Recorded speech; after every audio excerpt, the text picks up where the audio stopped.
Hello guys, नमस्कार। आप देख रहे हैं YouTube channel study research centre तथा मैं विनोद बिंद आप लोगों का बहुत बहुत स्वागत करता हूं दोस्तों अपने यूट्यूब चैनल में। और आज हम पढ़ने वाले गयासुद्दीन बलबन के बारे में बहुत ही अच्छे ढंग से और विस्तृत से कवर करेंगे। ये आपका गुलाम वंश का 4th लेक्चर है। ऑलरेडी हमने 3 लेक्चर कंप्लीट कर दिया है, ठीक है। तो आइए शुरुआत करते हैं गयासुद्दीन बलबन के बारे में और बहुत अच्छे ढंग से कवर किया जाएगा। देखिए, अगर हम गयासुद्दीन बलबन की बात करें तो 1265 से 1287 तक इसका शासनकाल था। इनका नाम, वास्तविक नाम बहाउद्दीन था। देखिए, एग्जाम में पूछ देगा कि गयासुद्दीन बलबन का वास्तविक नाम क्या था, तो दोस्तों याद रखिएगा बहाउद्दीन। यह इलवरी जनजाति के तुर्क थे, ठीक है, इलवरी जनजाति के तुर्क। इन्होंने देखिए तुर्कान चहलगानी या गुलाम चालीसा का अंत कर दिया था। अच्छा दोस्तों, आप लोगों को अच्छी तरह से पता है तुर्कान चहलगानी का जो गठन किया था ये इल्तुतमिश ने किया था, ठीक है। इसलिए किया था कि ताकि प्रशासनिक कार्यों में उसकी मतलब जो भी चीज़ें हैं सहायता करें। लेकिन जो बलबन था ना, ये तुर्कान चहलगानी मतलब गुलाम चालीसा का सदस्य रहा था। इसमें मतलब 40 गुलामों का एक संगठन बनाया गया था इल्तुतमिश के द्वारा।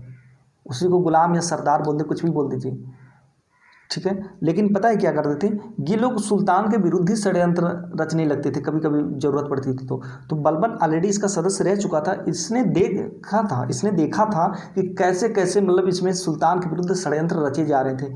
तो सिंपल सी बात है, जब ये सुल्तान बन गया तो ये तो कभी नहीं चाहा गया कि मतलब कोई हमारे विरुद्ध मतलब षड्यंत्र रचे। इसलिए इसको सबसे पहले इसको ख़त्म करवा दिया, क्योंकि ज़रूरत पड़ने पर यही गुलाम चालीसा सुल्तान के विरुद्ध षड्यंत्र रचने लगते थे, ठीक है। तो इसको समाप्त कर दिया, ध्यान रखिएगा। पारसी त्यौहार दोस्तों, एक नवरोज त्यौहार मतलब नवरोज नाम के एक पारसी त्यौहार था, उसको अच्छे ढंग से धूमधाम से मनाने की प्रक्रिया शुरुआत कर दी।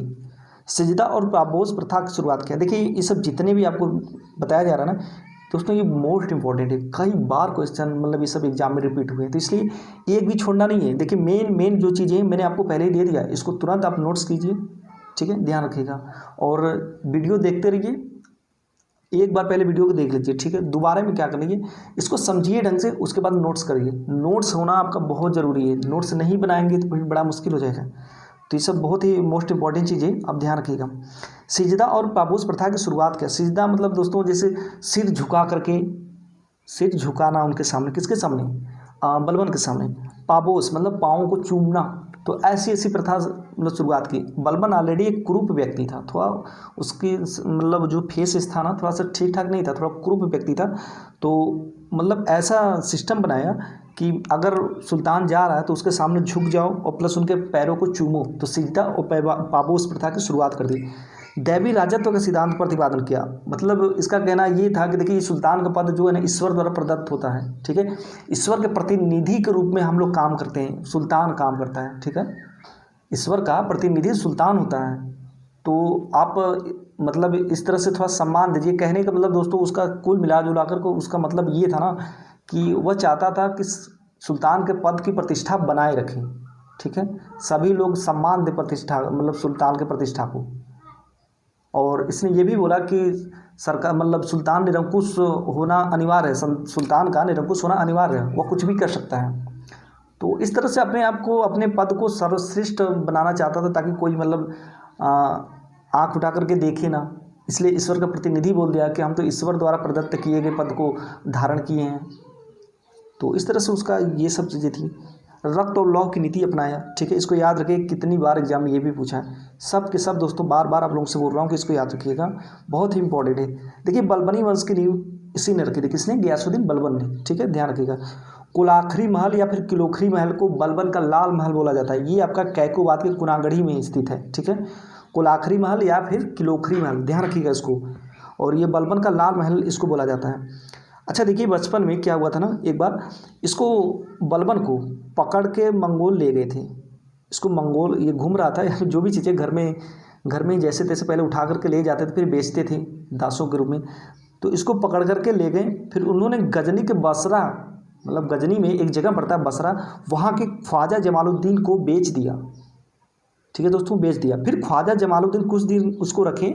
उसके बाद दिल्ली का कोई व्यापारी या जो भी चीज़ें हैं बेच दिया, तो दिल्ली आ गया, ठीक है। तो ग्वालियर के विजयोपरांत, जब ग्वालियर विजय करने के बाद इल्तुतमिश लौट रहे थे, तभी उन्होंने इसे खरीद लिया। ध्यान रखिएगा, इसको इल्तुतमिश ने खरीदा था। अच्छा ये देखिए कि जो गुलाम वंश है ना दोस्तों, तो इसमें जो मेन मेन देखेंगे सुल्तान जो थे वो सब एक तरह से गुलाम ही थे, एक तरह से क्या सच में गुलाम थे। जैसे देखिए कुतुबुद्दीन ऐबक हुआ, ये गौरी का गुलाम था। इल्तुतमिश कुतुबुद्दीन ऐबक का गुलाम था। बलबन ये भी गुलाम था, तो इसको ध्यान रखिएगा। और दोस्तों ये जो बलबन है ना, इसने बहुत बहुत इंतज़ार किया है राजा बनने के लिए, सुल्तान बनने के लिए। शुरू से देखिए इल्तुतमिश के शासनकाल से यह मतलब आया, उसके बाद पता नहीं इसके सामने कितने सुल्तान मतलब वो सुल्तान आए गए। ये षड्यंत्र करता रहा करता रहा करता रहा, और लास्ट में बुढ़ापे में बाजी मार जाता है और सुल्तान बुढ़ापे में बन ही जाता है। तो ध्यान रखिएगा इसको। देखिए क्या है ना कि इल्तुतमिश के समय यह खसदार एक छोटे पद पर बैठा। उसके बाद राजिया का जब समय आया तो अमीर शिकार के पद पर बैठ गया। ध्यान रखिएगा, अमीर शिकार। देखिए अब कैसे कैसे धीरे धीरे ये छोटे पद से धीरे धीरे बड़े पदों की तरफ बढ़ता है। जितने राजा आएंगे, जितने सुल्तान आएंगे, जितने भी सम्राट आएंगे, उनके शासनकाल में एक एक पद इसकी मतलब बढ़ती जाएगी। देखिए खसदार से अमीर शिकार हो गया, अमीर शिकार के पद पर बैठा। फिर बहराम शाह जब आता है तो अमीर आखुर के पद पर आ जाता है। फिर मसूद शाह के शासनकाल में अमीर हाजिब के पद पर बैठ जाता है। और नसीरुद्दीन महमूद के शासनकाल में नायब मामलिकात के पद पर बैठ जाता है। मतलब दोस्तों की नायब मामलिकात का पद आप लोगों को अच्छी तरह से पता है। जो एतगीन था ना बहराम शाह के शासनकाल में, उसको शर्तानुसार नायब मामलिकात पद दिया गया था, क्योंकि वो जो था ना राजिया का आपका क्या बोलते हैं मर्डर प्लानिंग करने का पूरा जो है ना मास्टरमाइंड एतगीन ही था। उसको शर्त दिया गया था कि देखिए हम लोग आपका साथ देंगे बहराम शाह का, बट आप सम्राट बनने के बाद हमें बनाओगे, क्या बनाओगे, नायब मामलिकात के पद पर बैठाओगे। और ये बहुत सर्वश्रेष्ठ पद होता था, एक तरह से प्रधानमंत्री का पद होता था। सुल्तान से भी ऊपर बढ़ जाना। सुल्तान तो बस एक नाम मात्र कठपुतली होता है, तो नायब मामलिकात पद बहुत मतलब बहुत ही एक उच्च शक्ति वाला था। ध्यान रखिएगा इसको। अच्छा ये जो बहराम शाह कहाँ गया, हाँ, जब बहराम शाह से और राजा सुल्तान के बीच लड़ाई होती है ना, तो उसमें क्या होता है कि ये जो बलबन है ना, ये भी उस षड्यंत्र में शामिल रहता है बहराम शाह की तरफ। तो ये बहुत ही बड़ा षड्यंत्रकारी था बलबन, हमेशा षड्यंत्र रचता रहता था। और सॉरी लास्ट में अपने मतलब मसूबे में कामयाब हो ही गया।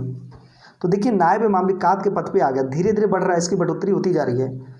फिर नसीरुद्दीन महमूद ने इसको उलूग खां की उपाधि दी थी। ध्यान रखिएगा। और नसीरुद्दीन महमूद से ही इसने बलबन ने अपनी पुत्री की शादी की थी 1249 में। ठीक है, 1249 में अपनी पुत्री की शादी नसीरुद्दीन महमूद से की थी। और जब शादी हो गई तो अपने क्या बोलते हैं ससुर जी को उलूग खां की उपाधि दिया। ससुर जी मतलब बलबन। देखिए मतलब एक गुप्तचर विभाग भी बनाया, इसलिए बनाया क्योंकि इसको हमेशा डर रहता था ना कि कहीं ऐसा ना हो कि हमारे खिलाफ कुछ षड्यंत्र रच रहे हों, क्योंकि ऑलरेडी बहुत मतलब हर सुल्तानों के काल में षड्यंत्र रचा जा रहा था सुल्तान को हटाने के लिए। तो इसलिए उसने गुप्तचर विभाग का गठन कर दिया। बरीद मुमालिक इसको बोलते, क्या बोलते हैं, बरीद मुमालिक। ध्यान रखिएगा, पूछता है एग्जाम में।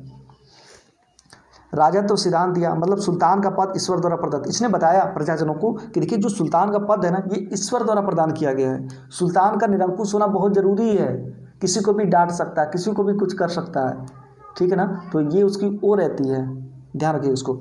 सुल्तान जो है राजा तो ईश्वर का प्रतिनिधि तथा प्रतिबिंब है। मतलब एक तरह से पृथ्वी पर जो सुल्तान होता है ना, वह ईश्वर का प्रतिनिधि होता है, उसकी छवि होती है। देखिए प्रतिनिधि को नियाबत खुदाई बोला गया, प्रतिबिंब को जिल्ले अल्लाह, प्रतिबिंब को जिल्ले अल्लाह। और सम्राट पद को दैविक घोषित किया कि सम्राट पद जो है ना ये दैविक है, ठीक है। और जैसे ही सम्राट अगर निकलता है रास्ते में कहीं भी जाता है, जो भी अगर आपको हम लोग को मिलता है तो उसके सामने सिजदा कीजिए, मतलब सिर झुका के बैठ जाइए। आपके पास आते हैं तो पाबोस कीजिए, पाँव को चूमिए उनको। अब आप ही बताओ, एक तो कुरूप व्यक्ति, उसके पाँव को चूमना कितना अजीब लगेगा ना, लेकिन क्या करें, मजबूरी है, नहीं करेंगे तो फिर तो गला रेत देगा। देखिए इनके दो पुत्र थे दोस्तों, बुगरा खां, मोहम्मद खां, ठीक है। अच्छा ये अमीर खुसरो प्लस अमीर हसन, ये दरबारी कवि थे, किसके, मोहम्मद खां के। इसके जो पुत्र हैं मोहम्मद खां के दरबारी कवि थे, लेकिन फिर बलबन के यहाँ पे आ गए, इनकी जब मृत्यु हो जाती है तो, ठीक है, ध्यान रखिएगा। और जो मोहम्मद खां था ये मुल्तान, सिंध तथा लाहौर के एरिया में था, वहाँ का उत्तराधिकारी बलबन ने इनको घोषित किया था। लेकिन 1286 में क्या होता है कि मंगोलों द्वारा आक्रमण कर दिया जाता है, और आक्रमण करने के बाद उनकी हत्या कर दी जाती है। तो फिर 1287 में, एक साल बाद, पुत्र विक्षोभ के कारण इनकी बलबन की मृत्यु हो जाती है। ये उनके प्रिय सबसे प्रिय पुत्र थे मोहम्मद खां।